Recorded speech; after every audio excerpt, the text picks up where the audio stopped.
Of the mass media. The primary purpose of the mass media is to sell products. Advertising does sell products, of course, but it also sells a great deal more than products. It sells values, it sells images, it sells concepts of love and sexuality, of romance, of success, and perhaps most important, of normalcy. To a great extent, advertising tells us who we are and who we should be.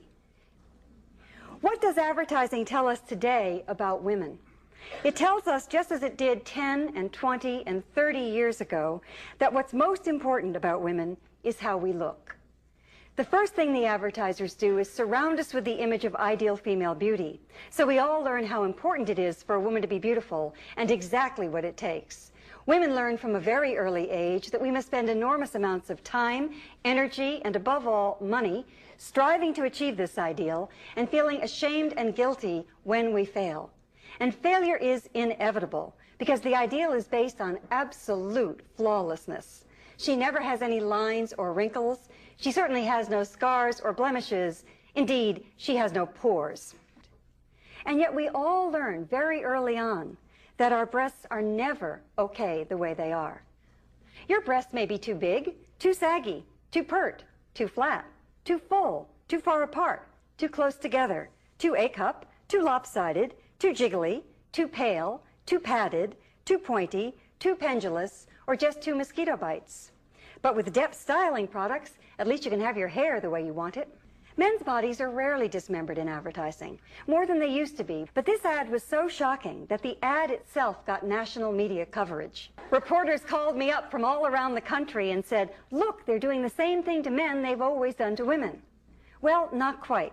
They'd be doing the same thing to men they've always done to women if there were copy that went with this ad that went like this. Your penis may be too small, too droopy, too limp, too lopsided.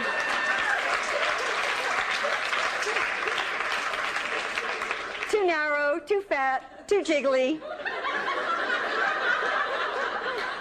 too pale, too pointy, too blunt, or just 2 inches. And believe me, this is not the kind of equality I'm fighting for. I don't want them to do this to men any more than I do to women. But I think we can learn something from these 2 ads, one of which did happen and one of which never would. And what they show us very vividly is that men and women inhabit very different worlds. Men basically don't live in a world in which their bodies are routinely scrutinized, criticized, and judged, whereas women do. Now, this doesn't mean that there aren't stereotypes that harm men. There are plenty of stereotypes that harm men, but they tend to be less intimate, less related to the body. It's all probably summed up by this classic, "A carrot or more when a man's achievement becomes a woman's good fortune."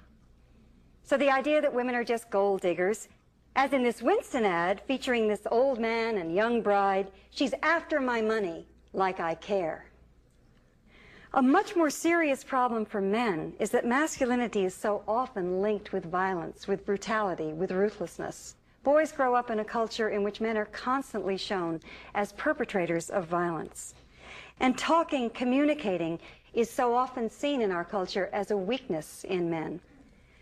Do you want to be the one she tells her deep, dark secret to, or do you want to be her deep, dark secret?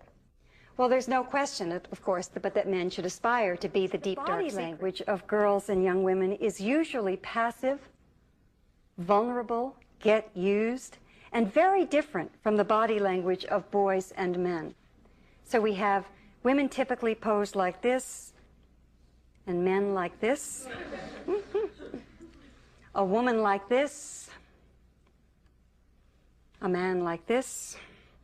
And this starts so early. Look at this double-page spread from Calvin Klein, the incredible difference. All of the ads in the March 1999 issues of 2 progressive parenting magazines featured active boys and passive girls, all of them. An ad featuring a boy, an ad featuring a girl, a boy, active, exploring the world, a girl, trying on lipstick. This ad always makes me sad. I look at it and I see that the boy is already learning to look tough, to have that look of contempt. The girl has already got the smile down pat. Now, I have scores of these ads, too, and they're always the same. The boy is taller, the boy is looking down at the girl is looking up, the girl is smiling, always the same, unless race enters the picture, and then it's reversed, which makes it very clear that this is about power.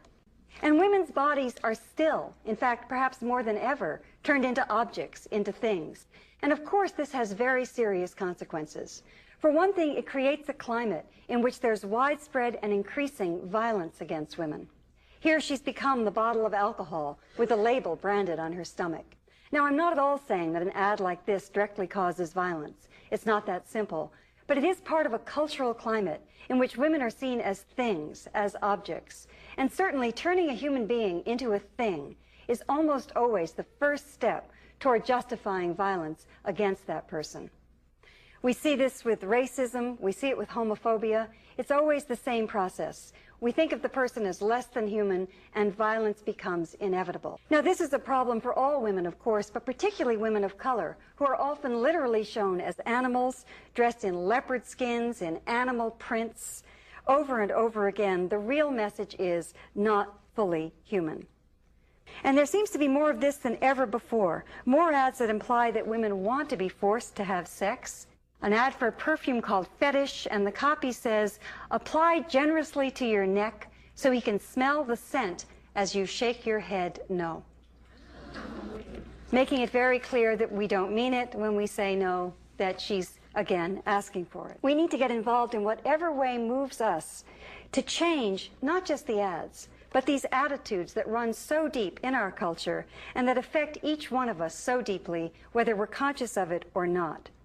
Because what's at stake for all of us, men and women, boys and girls, is our ability to have authentic and freely chosen lives, nothing less.